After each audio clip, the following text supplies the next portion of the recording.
అధర్మం రాజ్యాలని ఏలితే గొడ్డలితో నరికే పరశురాముడిని, నా భక్తుల జోలికి ఎవడైనా వస్తే వాడి పేగులు తెంపి మెడలో వేసుకునే లక్ష్మీ నరసింహుడిని, అవినీతి అహంకారం విర్రవీగుతుంటే నా ఒక్క వెల్లుతో సర్వనాశనం చేసే శ్రీరామచంద్రుడిని, రాక్షసులను అంతం చేసే శ్రీకృష్ణుడిని నేనే, ఆ భూమాతను రక్షించే వరాహావతారం కూడా నేనే.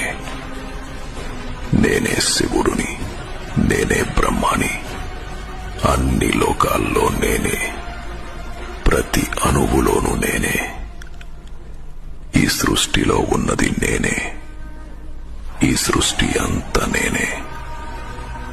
రాక్షసులను, అధర్మాన్ని అణచివేయడానికి ప్రతి యుగానికి ఒక అవతారాన్ని ఎత్తే వైకుంఠ నాయకుడిని, 10,000 పడగలు ఉన్న ఆదిశేషుడిపైన నిద్రించే సాక్షాత్తు శ్రీనారాయణుడిని నేనే.